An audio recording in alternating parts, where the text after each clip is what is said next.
The second conditional. Things get more challenging now.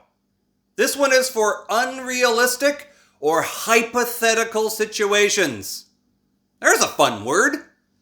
Hypothetical.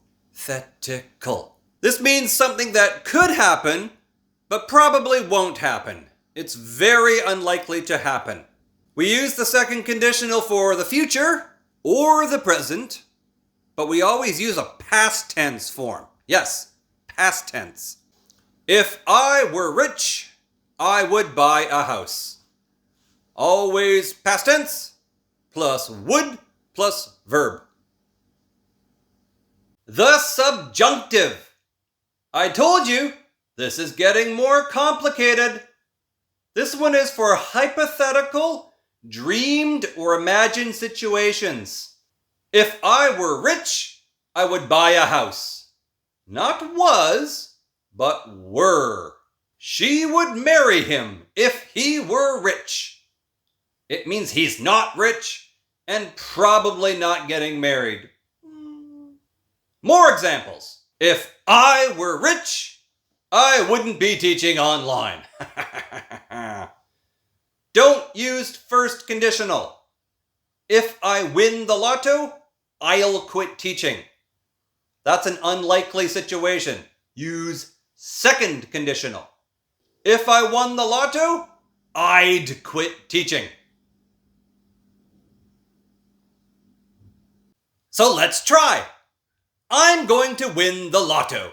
These are scratch tickets, also called scratch-and-wins. This is a Canadian dollar, a loonie, my lucky loonie. Let's go.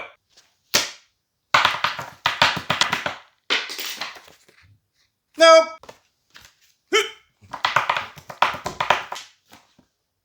Nope.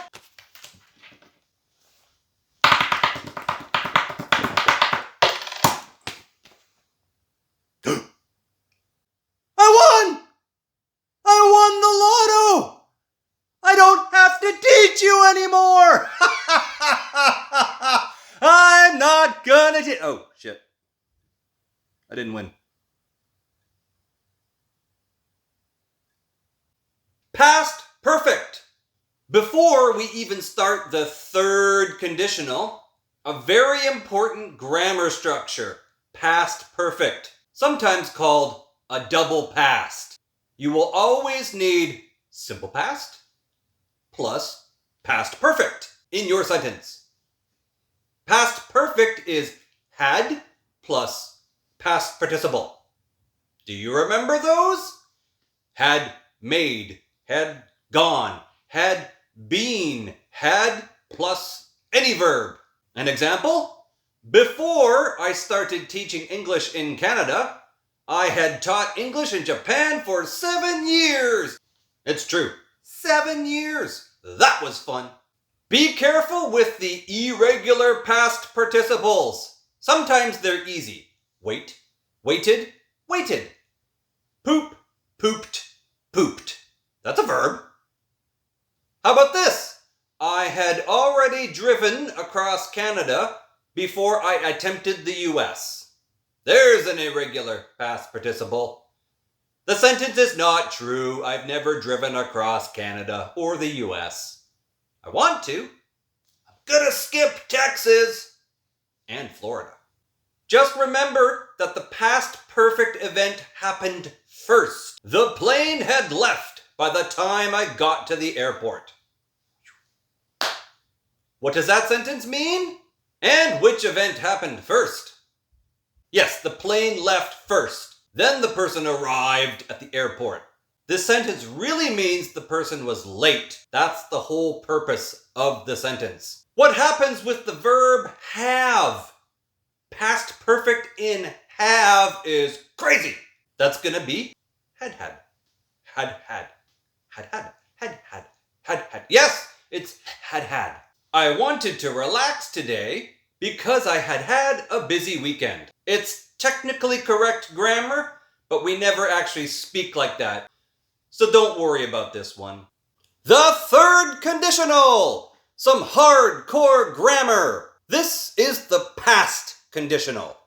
For third conditional, you always need if plus past perfect plus would plus have plus past participle. Do you remember past perfect?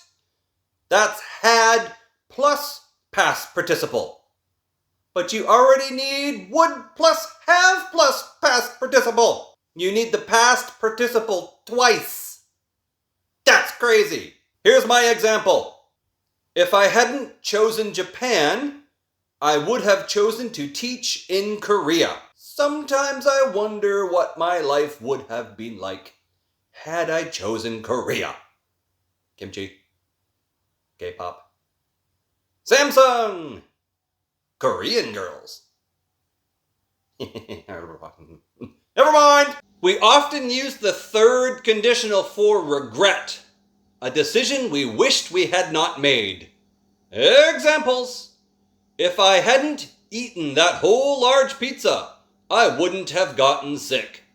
I would have passed the exam if I hadn't stayed up all night studying. Don't stay up all night studying. Remember, the third conditional is the opposite of what actually happened.